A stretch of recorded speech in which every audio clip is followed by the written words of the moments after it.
जी को बहुत धन्यवाद। उन्होंने इस सत्र में जो शुरुआत की है, दुनिया के परिप्रेक्ष्य को लेते हुए देश की स्थिति को व्याख्या किए हैं। झारखंड के संदर्भ में कुछ हम बताना चाहेंगे जो वर्तमान स्थिति में देखा जाएगा। जो देश में आज जो जीडीपी का एक लक्ष्य हासिल करने का प्रतिस्पर्धा लगा हुआ है, एक तरफ मोंटेक सिंह आलूवालिया है, दूसरे तरफ और एक सरदार जी मनमोहन सिंह और एक धोती, और वो हम लोग बीच में बोलते थे कि लुंगी और पगड़ी का एक रेस चल रहा है, क्योंकि दो लुंगी पहनने वाला मंत्री है, अभी चिदम्बरम जी उसमें है। तो हम लोग मजाक करते करते बोलते थे ये लोग कैसे भी करके ये हासिल करेगा, और उसके लिए और जितना खून बहाना होगा बहाएंगे, और 2 आंकड़ा तक उनको जीडीपी को लेके जाना है। लेकिन जितना बार हर क्वार्टर में जब वो कैलकुलेट करते तो वो उनका मनसा पीछे चल रहा है। जितना गोली चलाया 3 महीना का समय में वो लोग अपना स्तर से प्रयास कर रहा है माइनिंग इंडस्ट्री के लिए, और 3 महीना के बाद उनको फिर उसका जीडीपी 6, फिर 5, फिर 4.5, अभी 4.5 हो गया, और हो सकता है कि अगला क्वार्टर में वो और नीचे आ जाए। तो सवाल यह है कि क्या माइनिंग और इंडस्ट्री ही एकमात्र जीडीपी का सहारा हो सकता है? हमारा ग्रोथ का क्या वही एकमात्र वजह है और जरिया है? लेकिन जो अनऑर्गेनाइज सेक्टर का योगदान है जीडीपी में, जो 65% है, इसको सारा इकोनॉमिस्ट लोग मानते हैं, हम लोग जानते हैं।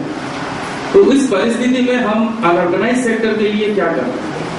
पूरे देश उस पर हमला कर रहा है जो हमारा 65% जीडीपी ग्रोथ में जिसका योगदान है, जिसका श्रम का योगदान है, उन पर हमला करते हुए आप जीडीपी को कायम करना चाहते हैं इंडस्ट्री और माइनिंग के माध्यम से। ये लक्ष्य पाना असंभव है, कभी नहीं मिल सकता, और भारत का इकोनॉमिकल जो ग्रोथ है वो और बदतर होने वाला है।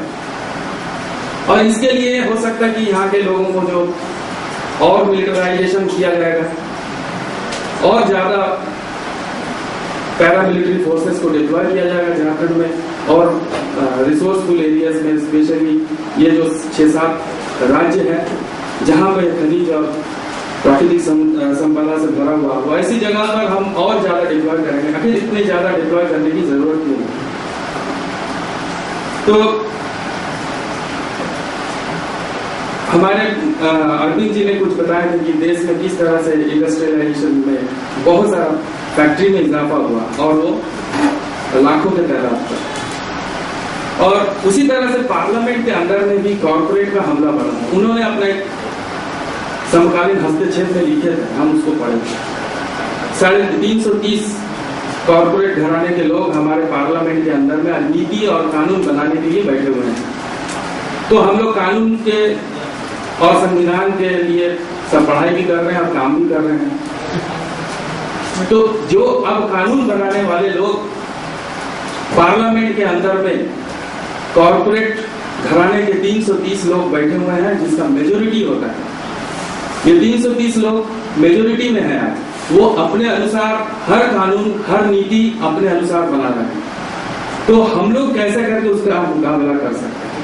तो स्वाभाविक है कि जब हम जनप्रतिनिधि को चुन के भेजते हैं, और उसका सीधा सीधी उदाहरण झारखंड को भी देखने को मिलेगा। आप जाइए, आज हर रोज का अखबार में देखिए, ये आके अग्रवाल कौन थे, वो क्यों चुनाव लड़ना चाहते थे, राज्यसभा में क्यों जाना चाहते थे। केडी सिंह कौन थे, वो क्यों चुनाव झारखंड से राज्यसभा में गए हैं। आप नथवानी जी को देखिए, वो आज यहाँ पर जिस तरह से बात कर रहे हैं, अपने आप को झारखंडी बोल रहे हैं, और उनका मनसा क्या है, वो कहाँ से आते हैं, और वो क्यों यहाँ से राज्यसभा में गए हैं। वो किस तरह से हमारे जनप्रतिनिधियों को, किस तरह से हम थोड़ा से पॉलिटिकली बात इसलिए करना चाह रहे हैं क्योंकि झारखंड के संदर्भ में हम लोगों को समझ बनाना चाहिए। झारखंड एक जन आंदोलन के माध्यम से झारखंड बना, झारखंड किसी का देन नहीं है, और इसको आप अपने अनुसार मोड़ भी नहीं सकते। क्योंकि जब हम लोग स्टूडेंट थे और उस समय ये मूवमेंट चरम पर था, हम लोग 8, 9, 10, 11, 12, 13, 14, 15 तक जब पढ़ाई किए हैं, उस समय ये आंदोलन चरम पर था। तो उस आंदोलन में फादर स्टैन स्वामी ने थोड़ा से आप लोग को सुनाया था कि इकोनॉमिकल ब्लॉकेज का क्या प्रभाव पड़ा था, दिल्ली को अंधेरा करने तक हर टाटा कंपनी भी बंद के कगार पर हो गया था, उसके रॉ मटेरियल आयरन और उसका नोआमुंडी क्षेत्र से जाना बंद हो गया। और नोआमुंडी क्षेत्र में बहुत बड़ा हमारा जिला पश्चिम सिंहभूम है, उस क्षेत्र में काफी बड़ा संघर्ष है। इस संघर्ष के बाद झारखंड का निर्माण हुआ है, ना कि कोई हम लोग को दान में दे दिया। जब ये पॉलिटिकल पार्टी लोग जब सत्ता में आए और जब पहला गवर्नमेंट बना रांची झारखंड में, तो 32 सीट बीजेपी का था और ये लोग सोच रहे थे कि हम इनके पास मेजोरिटी थी, ये लोग अपने अनुसार काम किए। बाबूलाल मरांडी जी के नेतृत्व में आज ये बोल रहे कि हमको स्टेबिलिटी के लिए हम लोगों को तो ये अनस्टेबिलिटी आया क्यों, लोगों को क्यों राजनीतिक दलों पर विश्वास हट गया, चाहे वो क्षेत्रीय दल हो या कोई राष्ट्रीय दल हो, ये तमाम लोगों के ऊपर से आज देखिए वही पॉलिटिकल पार्टी एक 12 साल के अंदर में आज 18 में उतर गया। हो सकता कल चुनाव होगा तो उनका संख्या और घट सकता है, तो वो क्यों घटा, 32 से 18 हो गया बीजेपी।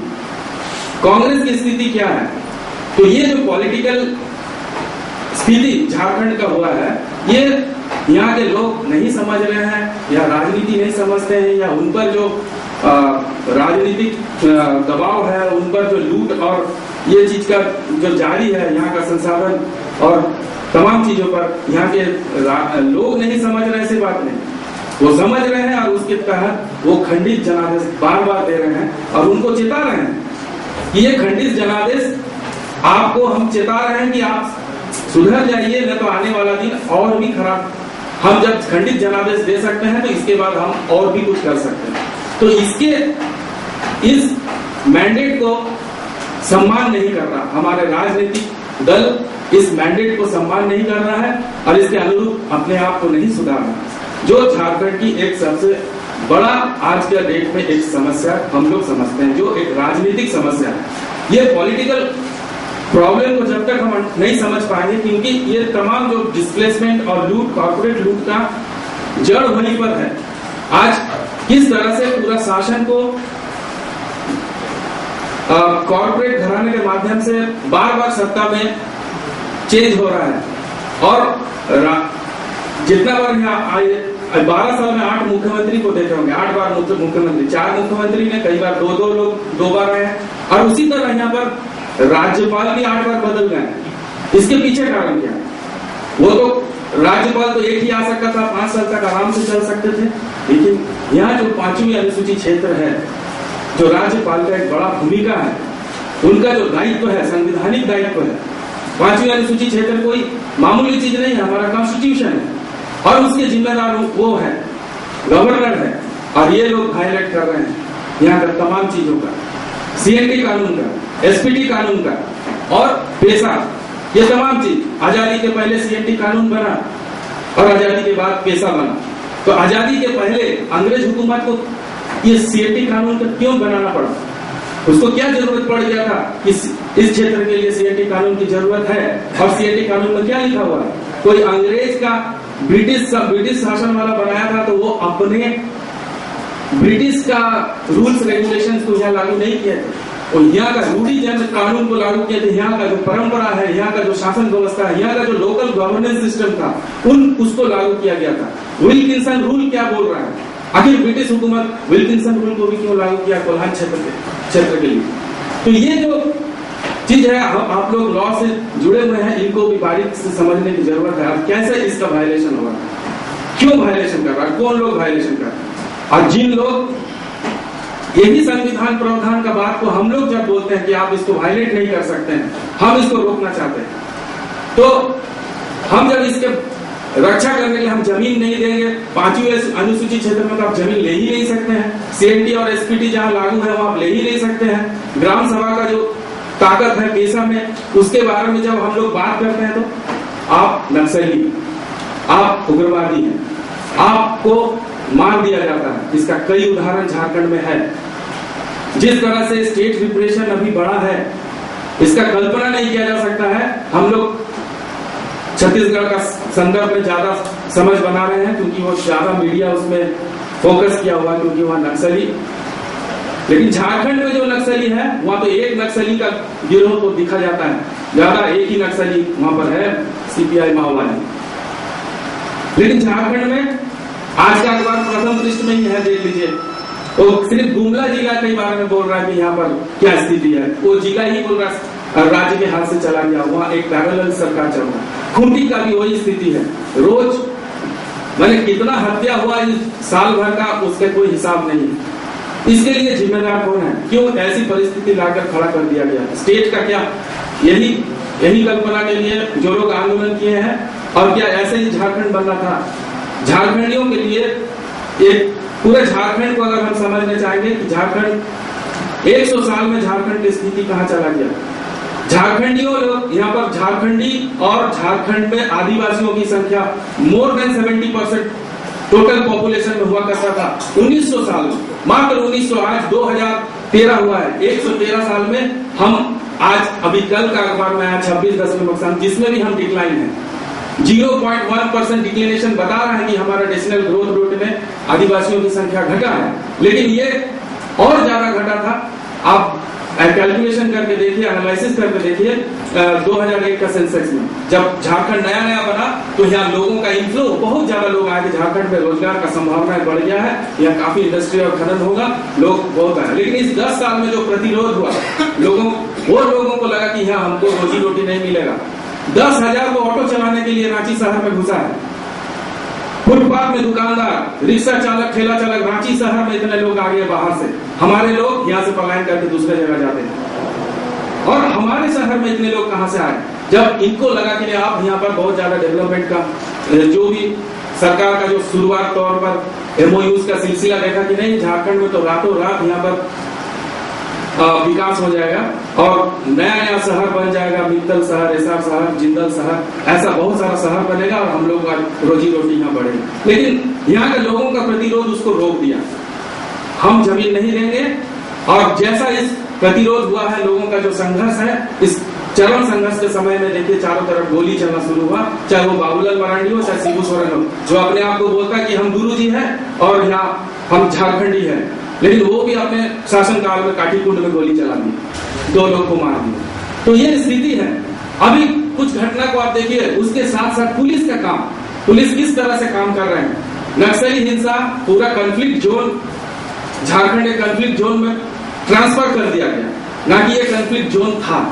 इसको बनाया गया है एक साजिश के तहत, क्योंकि नक्सली बोल के लोगों को हम आइसोलेशन करेंगे, उसका नेतृत्व को खत्म करेंगे और उसको आगे बढ़ने नहीं देंगे, उसको समाज से हटाएंगे। ये एक साजिश है सरकार का। वो लोगों को नक्सली के नाम से जेल में डाल रहे हैं। तो फादर स्टैंड के हिसाब से 6,000 निर्दोष आदिवासी जेल में है। तो कौन लोग कैसी करके उसको भेज रहा है? उसका कुछ उदाहरण देख लीजिए। हम अभी आप बताते हैं, एक केस को हम लोग देख रहे हैं जिसमें HRL हम लोग को मदद भी कर रहे हैं। आज तक हम लोग बेल लेने नहीं सके। भंडरिया ब्लास्ट हुआ है, 13 पुलिसकर्मी शहीद हुए, लेकिन उसमें 5 लोगों को गिरफ्तार किया गया